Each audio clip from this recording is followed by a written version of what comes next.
Alongside the personal grief that all my family are feeling, we also share with so many of you in the United Kingdom. Quand Camilla a discrètement déplacé les bijoux de la reine Élisabeth dans les chambres de sa famille, elle ignorait que le roi Charles finirait par la prendre, et sa réaction a ébranlé la monarchie tout entière dans ses fondements. Bien remplie, une promesse tenue face au destin, et sa disparition laisse un vide immense et douloureusement ressenti. Tout commence un mercredi matin le 4 mai 2025. Élisabeth II venait d'être mise en terre 3 ans plus tôt, lors de funérailles nationales, suivies par des millions de personnes dans le monde. Pour beaucoup, ce chapitre historique s'était refermé en douceur. Les brassards de deuil avaient disparu. Les tentures noires étaient pliées. Et bien que le chagrin hantait encore les couloirs du palais, les affaires reprenaient presque de force. Mais en coulisses, quelque chose avait terriblement dérapé. Un événement capable de bouleverser l'histoire telle que nous la connaissons. Restez avec nous jusqu'au bout de cette vidéo, car ce qui s'est produit ensuite est impossible à manquer. Voyez-vous, selon la stricte tradition royale, les effets les plus personnels de la défunte reine, ce qui incluait ses précieux bijoux, ses papiers privés, ses lettres manuscrites et certains héritages choisis, devaient être mis sous clé pour une période de 99 à 100 ans. Ces biens devaient être conservés en fiducie en tant que patrimoine historique et souverain. Cette période d'archivage est imposée par le Royal Collection Trust et les statuts du palais protégeant son héritage de toute divulgation publique ou revendication familiale avant le moment venu. Ainsi, la date prévue pour ouvrir le trésor complet d'Élisabeth II n'était pas encore arrivée. Je pense que c'est un travail formidable et je remercie chaleureusement tout le monde ainsi que tous les autres bénévoles qui se sont engagés. En réalité, cela devait prendre des décennies. Pourtant, ce calme mercredi matin, Donald Walton, le trésorier de la couronne, s'est présenté à l'improviste au palais de Buckingham avec un rapport inquiétant. Selon lui, une grande partie des possessions de la reine avait disparu, notamment sa broche de jubilé en saphir, que la souveraine portait pour sa 65e année de règne, ainsi que le collier de perles à double rang arboré aux funérailles de la princesse Diana en 1997, et plus troublant encore, une paire de journaux intimes secrets qu'elle tenait durant les sombres jours du confinement lié au Covid, contenant des lettres pour ses héritiers. Quand ce rapport est arrivé devant le prince William et la princesse Anne, le calme s'est envolé. Ce n'était pas une simple intrusion, mais un scandale imminent. La réaction fut immédiate. William et Anne convoquèrent d'urgence Donald Walton dans un bureau hautement sécurisé, une salle de briefing servant au conseil de guerre. Anne, bien droite et sévère, ne perdit pas un instant. « Monsieur, Walton, dit-elle, en croisant les bras, depuis combien de temps surveillez-vous directement ces objets? Depuis 2 ans. En septembre, Votre Altesse royale, répondit Donald visiblement secoué. Tout était scellé et enregistré sous double verrou. Rien n'avait bougé. William s'est alors penché en avant. Comment expliquez-vous la disparition de 3 trésors personnels? Donald ajusta ses boutons de manchette d'un doigt tremblant. Monseigneur, je ne comprends pas. Je ne peux que supposer une intrusion délibérée, mais je vous jure sur ce que j'ai de plus cher que je ferai tout pour découvrir le responsable. C'est un véritable affront envers nous tous. La réponse était honorable, mais à Buckingham, l'honneur ne suffisait plus. Quand la nouvelle atteignit son cabinet de travail, Charles se leva lentement, mais fermement de son fauteuil, de cuir rejetant la couverture posée sur ses genoux. Son visage était pâle, mais sa voix résonnait comme de l'acier. « Ce n'est plus une affaire de babiole, lança-t-il. C'est l'héritage de ma mère et le mien. » Il convoqua de nouveau M. Walton, cette fois dans ses appartements privés. « Vous ferez ce qu'il faut, déclara calmement Charles. Mais comprenez bien ceci, toute tentative d'étouffer ou de politiser cette affaire sera vue comme une trahison. Trouvez le coupable et vite. » Donald s'inclina, puis se retira profondément bouleversé. Toujours insatisfait, Charles exigea un conseil secret. Ce soir-là, à 16 heures précises, 4 personnes se réunirent dans la salle de crise royale. Le prince William, la princesse Anne, le prince Edward et la reine Camilla. Seuls les collaborateurs de confiance pouvaient approcher et encore, Il était tenu au secret absolu. Ce qui s'est dit durant cette réunion a tout changé. Charles a ouvert la séance en les informant. Les affaires privées de la reine ont été manipulées, annonça-t-il froidement. Je veux des réponses, pas par la presse ni la cour, mais de nous. Un lourd silence suivit. Camilla, assise à sa droite du souverain, rompit le silence. Commençons peut-être par le trésor lui-même, suggéra-t-elle avec assurance.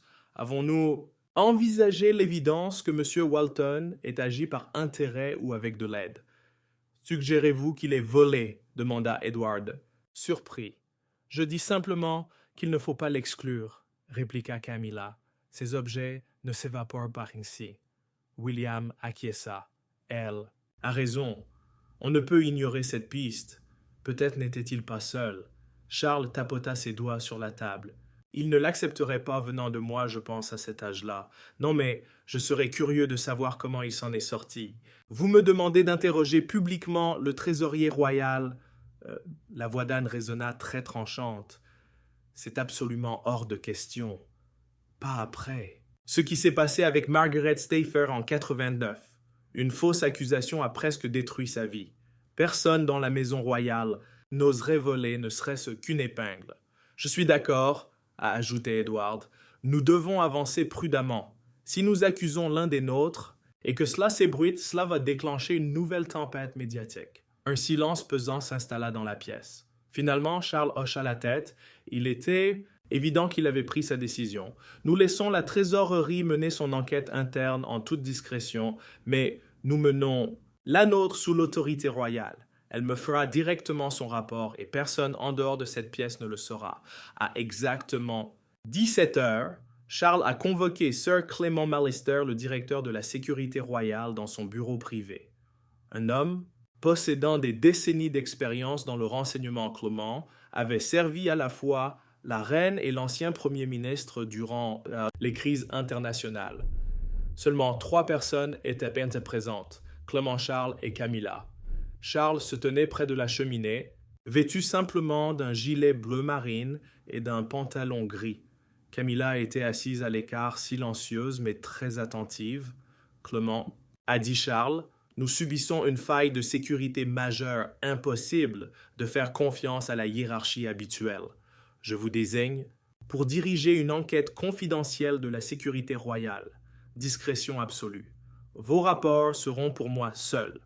Il lui a alors raconté toute l'histoire en détail.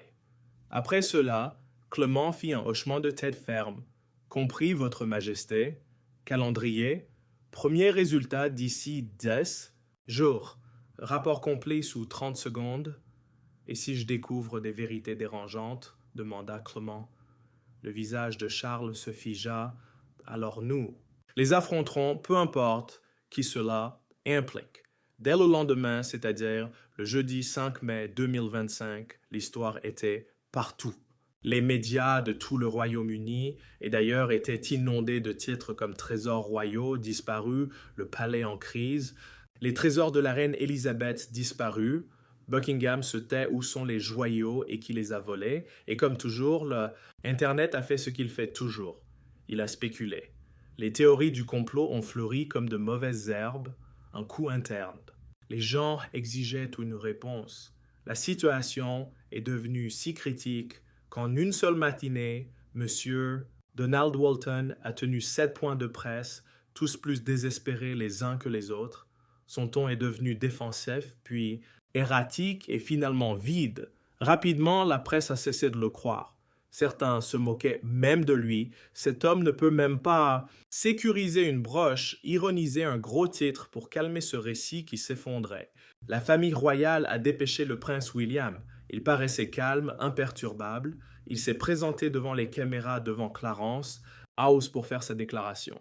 Cette affaire fait l'objet d'une enquête approfondie par les autorités royales internes et externes. La personne responsable sera rapidement identifiée et arrêtée. L'héritage de Sa Majesté sera jalousement protégé à tout prix. Il s'est incliné puis est parti sans accepter de questions. Mais le public voulait autre chose que de la dignité. Il voulait des noms. Pourtant, derrière les murs du palais, la pression montait. L'échéance de 10 jours imposée par le roi Charles pour les conclusions préliminaires s'écoulait rapidement. 3 jours s'étaient déjà écoulés. Il n'en restait que 7 et toujours aucune réponse. Donald avait épluché chaque page des registres d'accès et d'inventaire de la trésorerie. Rien d'anormal, aucun manque dans les documents officiels. Sur le papier, tout semblait impeccable, mais ce n'était pas le cas. Sir Clément Malister, portant désormais le poids de la couronne sur ses épaules, avait interrogé tous les agents de la trésorerie royale, y compris Donald, y compris les gardes-greffiers et assistants. Absolument tous, mais rien ne collait, aucune piste, aucune empreinte digitale, aucune alarme de sécurité, aucun dysfonctionnement. Le palais était hermétique et pourtant les bijoux avaient disparu. Alors qui a réellement pris ces pièces? Restez avec nous pour la suite. Cela faisait exactement 7 jours que l'enquête avait commencé. Ce soir-là, alors que le palais se vidait pour la nuit, Sir Clément s'attardait dans son bureau vitré tout au fond de l'aile est. Le soleil se couchait lentement à travers les fenêtres. La luminosité baissait. Il fixait les dossiers de l'affaire encore et encore. Chaque piste ne menait à rien. Au moment de plier bagages, il a contacté son équipe de 7 personnes. Retrouvez-moi tous dans le hall des archives dans 20 minutes, a lancé Clément dans sa radio. Nous ne rentrerons pas sans une foutue piste. Ils sont réunis dans un sous-sol sans fenêtre de Buckingham Palace, une longue pièce en béton bordée d'armoires métalliques et d'écrans de contrôle. Ils ont à nouveau épluché chaque registre d'accès, chaque rapport d'activité et de service. Rien jusqu'à 2003, du matin moment où tout a basculé. Une recrue nommée Donna était assise en tailleur par terre, son ordinateur portable posé sur ses couchwarmers, genoux murmurant à moitié pour elle-même. « Attends, ça ne colle pas !» Elle s'est penchée en avant, puis s'est levée, puis elle a couru. « Clément !» a-t-elle crié. « Tu vas vouloir regarder ça ?» Tout le monde s'est rassemblé alors qu'elle pointait un registre numérisé. « Regardez cette note du garde. Le 27 avril 2025. » Il a pointé à 3h49, mais son service ne devait pas rien avant 6h du matin. Aucun registre de fermeture, pas de suivi, pas de remarques, rien. Quel nom demanda soudain Clément, soudain bien réveillé. R. Halton, Robert Halton. A-t-il été interrogé? Il faisait partie du premier groupe, dit un autre membre de l'équipe, en fouillant dans les dossiers. Rien d'anormal. Contrôle de sécurité, validé aucun signalement. Alors on a raté quelque chose, murmura Clément. Réveillez tout le monde. Le vendredi 12 mai à 8h du matin, Clément avait déjà appelé l'officier Donald. Je veux le profil complet et la fiche de contact de Robert Halton. Halton, répéta Donald. Bien. Sûr, donnez-moi juste un instant. 2 minutes plus tard, la voix de Donald résonna calme mais intriguée. Ouais, je l'ai. Robert Halton, 10 ans de service dossier vierge. Pourquoi cette question? Il est convoqué pour interrogatoire ce matin. Compris. Je dois le prévenir. Non, dit Clément, je m'en occupe. Plus tard ce matin-là, Halton fut amené sous escorte discrète. La pièce était nue, une simple chaise et un enregistreur. Clément et Donna s'assirent face à lui. « Robert ?» commença Clément. « Nous avons vérifié vos registres d'accès. Racontez-nous la matinée du 27 avril. Vous avez pris votre service presque 2 heures plus tôt. » Halton scia le regard fuyant sur sa chaise. J'étais juste en avance. Je suis entré, j'ai parcouru les couloirs et fait ma ronde. Vous avez fait un rapport. J'ai oublié la fatigue, sans doute. Vous prétendez avoir oublié le protocole après 10 ans de service. Halton semblait pris au piège. On peut vous suspendre, ajouta Donavou. Retirez votre badge et vous fichez pour menace à la sécurité nationale. Ces mots brisèrent ses dernières défenses. C'est alors qu'il lâcha une phrase qui pétrifia l'assemblée. « Restez avec nous pour connaître la suite. »« D'accord, d'accord, » murmura-t-il la voix brisée. « Écoutez, j'ignorais complètement que c'était mal. On m'a assuré que l'ordre venait de la couronne. Je le jure sur le traitement de ma femme. Je ne l'aurais jamais fait sinon. » Clément resta de marbre glacial. « Qui vous a donné cet ordre? » « Je l'ignore, j'ai reçu un appel anonyme, une simple voix. » Elle parlait de directives urgentes d'en haut d'ordre royaux. Et vous croyez qu'on va avaler qu'un inconnu vous a demandé d'entrer dans la salle du trésor et que vous avez obéi. Ils savaient tout sur moi à l'école de ma fille. Ils m'ont proposé de quoi payer la chimio de mon épouse en affirmant que c'était officiel. Un long silence s'installa dans la pièce. Puis, Donna posa la question que personne n'osait formuler. Ont-ils prononcé un nom, un titre quelconque? Halton marqua un temps d'arrêt, déglutit péniblement. Aucun nom, je le jure, juste un numéro de téléphone. C'est alors que Clément se pencha en avant, le regard noir. Robert, dit-il fermement, montrez-nous l'historique de vos appels de ce jour-là. Robert acquiesça, livide et vaincu. Bien sûr, tout est là. Le 27 avril à 3h22 du matin, numéro masqué. Clément fit signe à Donna qui récupéra les données. Le numéro figurait bien là. Une ligne non répertoriée mais active. Sans perdre une seconde, ils composèrent le numéro. Une voix de jeune femme répondit d'un ton parfaitement calme et posé. « Allô? Ici le chef de la sécurité, Sir Clément Malister, déclina-t-il d'un ton sec. À qui ai-je l'honneur de parler? » Un silence, puis un léger clic. La communication fut coupée. Donna lançait déjà la localisation. En quelques minutes, le signal GPS tomba. L'appel provenait directement du palais de Buckingham. Le sang de Clément ne fit qu'un tour. Le coup venait de l'intérieur. Donna hocha lentement la tête. Oui, aucune piste externe. Quelqu'un ici a passé cet appel. C'est là que Clément comprit que l'affaire le dépassait totalement. Un complot orchestré depuis les plus hautes sphères du pouvoir. Quelqu'un qui savait contourner les protocoles, capable d'influencer un garde loyal dont la femme est malade, et d'agir au nom de la couronne elle-même. Devant l'évidence, il prit sa décision et fit la voir le roi. C'est là que tout bascule. Le vendredi à 16h30 précise, Clément se tenait face au roi Charles dans son cabinet de travail privé, visiblement ébranlé. L'atmosphère était d'une lourdeur insoutenable.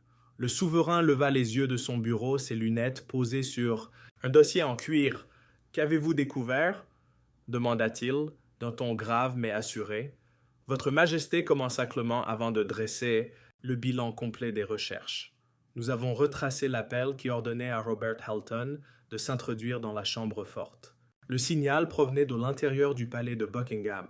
Charles se figea les mâchoires serrées. « Vous en êtes certain ?»« Localisé et confirmé, sire. Ni piratage, ni usurpation. L'appel est parti d'ici et nous pensons qu'il s'agit d'un acte délibéré visant sans doute à financer ou étouffer quelque chose. » Le roi se détourna observant le parc à travers la vitre. Durant une éternité, il garda le silence. Puis d'une voix sourde, il chuchota « Personne d'autre ne doit savoir. Pas encore. Entièrement. »« D'accord, » répondit Clément. « Mais s'il s'agit d'un coup interne, oublions les procédures classiques. Je suggère une approche totalement différente. Loin des regards de la presse, que proposez-vous s'enquit Charles en pivotant. Clément fit un pas vers lui. Faisons fouiller discrètement les appartements et résidences par le personnel de chambre personnelle, sans uniforme, sans bruit, sans éveiller les soupçons, en briefant uniquement les plus fiables. Charles y réfléchit, puis approuva d'un hochement de tête. Tout doucement, et la récompense promettait-leur de la reconnaissance, une recommandation royale. Que ça en vaille le coup. Marché conclu, dit le roi. Ce soir-là, une réunion privée fut convoquée.